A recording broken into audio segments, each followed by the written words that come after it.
Yeah, you're good. Let me rise up. All right. So, what do you want to talk about? Just four, four wins. Welcome back to Lockdown Sports. This is take number 3 of the NBA Finals preview that we've done this week. Miami Heat, Denver Nuggets. I'm here with Jono. Before we run through the matchups and the chess match that is the NBA Finals ahead of us, Jono, your immediate reactions on the game and Game 7. Yeah, Game 7, bit of an uneventful one, to be honest. You normally expect Game 7s to be tight, hard-fought contests, but this certainly was not the case. Miami dominated from the first quarter, from the first tip-off. Even from the first play, I think Jason Tatum rolling his ankle in the first play of the game kind of set the tone for how the game was going to go. And Miami didn't turn back from there. You know, I was hearing a lot about Jason Tatum, superstar, getting injured, obviously ruining this game. And other sports, I'm willing to give that to you. You know, you have a star player that's out. But this was a 7-game series. This was a 7-game series with a lot of swings. Three games up Miami, 3 games to tie in Boston.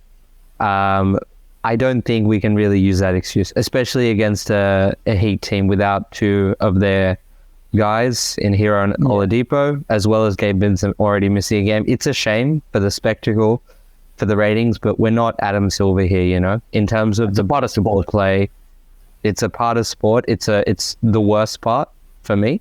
Yeah. And you look at Boston's strength, it's the depth. It's the depth that they've been able to have. And, you know, superstars out, but you look around at that dressing room, who's going to step up? And that wasn't there today, you know. Yeah. Jalen Brown's performance, you know, we've joked about it, the dribbling. Yeah, I'll leave it to you, John, to sum that up. Yeah, Jalen Brown was horrible today, handling the ball, decision making, his shot choices were horrible. He was jumping into the air looking for passes when there was nothing on it at all. His bad play kind of set the tone as well. Like he needed to step up after Tatum rolled his ankle, and he did quite the opposite. And the Celtics weren't able to recover from there. Derek White tried his best, but yeah, not much else he could do. Yeah, I was talking about it with Saru earlier on. One of the games that really rubbed me the wrong way was the Grant Williams Game 7 against the Bucks, and just knowing what role player variance can do in these big moments. And you saw that today, obviously, in Martin and his performance. Yeah, and that was one of the best things. Playing away from home as well, like completely unexpected, but he had a great series. So, yeah, and this whole series, I had to watch Derek White shoot the shit out of this ball, you know, and I was just thinking, okay, eventually this will dry up, and it did a bit, but still, it was a hard-fought win today, no matter what the scoreline suggests. And before we preview, I guess, the finals, just last words on Jaylen Brown, last game in a Celtics uniform for you, John? I wouldn't say so, especially since he got All NBA. He's able for a huge contract extension, and if he did move to another team, he'll lose about 50 to 60 mil. So I think monetary-wise, he will stay with the Celtics and they'll run it back. They've still got a great roster, very, very talented. They've just got to figure some things out, and they'll probably be back here next year as well. Yeah, no, 100%. But we look at someone who I guess is the big brother in this scenario, Jimmy Butler on the other side. You know, went to somewhere where he was wanted, went to somewhere where he was respected for what he brought to the table, somewhere where the high ceiling was more important than what he was immediately. You know, we've talked about it a few times. The finals is the biggest chess match. Playoffs are in itself many different chess matches, but this is the last hurdle. So John's going to talk from the Nuggets perspective. I'm talking from the Heat's perspective. I'm really fucking tired of this because I've filmed this 3 times now. Tip-off, Denver Nuggets win, John. What do the Miami Heat need to be worried about? One word, the Joker. 2 words, actually. The Joker. The Joker. He's playing like the best player in the world these playoffs. Anytime he's got the ball in his hands, you've got to be aware of his scoring, his passing. he'll do magical things with the ball in his hands. So you just got to expect the unexpected with him. The Nuggets, they love to run Jokic post-ups, and Murray and Jokic pick and rolls or dribble handoffs, and all those players are near unstoppable. So I'm so interested to see how Spoelstra and the Heat dial something up, but I don't know how they can stop it. You know, we saw zone defense at its finest this series against Boston, and I'm not sure you can do the same thing. You know, you have Jokic who's able to make those long distance passes that the Boston Celtics are incapable of, and that's the big question mark. How much do you help off these guys on the perimeter? You know, because I would love to help off some of these guys, but they shoot nice and early, straight catch and shoot situations, you know, with these guys, Michael Porter Jr., Jamal Murray, they'll all be capable. And the one thing that I've loved about Bam Adebayo, regardless of how inconsistent he is the ability to switch on to these smaller guys, you know. All those dribble handoffs we're able to bust up just by switching him on. We can't do that anymore because we have no one. We have no one to compete with the size of Nikola Jokic. Yeah, so I'm really worried about how much we can't really switch when it comes to Jokic. You know, it will have to be one big body in Bam Adebayo or two other guys taking that. Yeah. And, you know... You guys are fairly small, so it's going to be hard not to take Bam off him. Yeah, it was a problem against Boston. And the one thing that I really want to see us do is force the non-decision makers in this team to really have to make those decisions when it comes to passing the ball, you know? Jokic, Murray, we know they can do it. But Aaron Gordon, Michael Porter Jr., these are the guys that I want to see. Let's put the question to them. Let's see what they do off one or two dribbles. Let's see if we can make them the Jaylen Browns of this series, because that might be the only way we're able to stay in touch with a team that's so prolific at every range, you know, 3-point, mid-range, in the post. They're able to score regardless. You know, on the flip side, I see a lot of things talked about Jokic being this great player. We've said it on this channel before last couple of weeks. For me, makes the right plays with the ball, regardless of the possession, how long's on the shot clock. He does what needs to be done.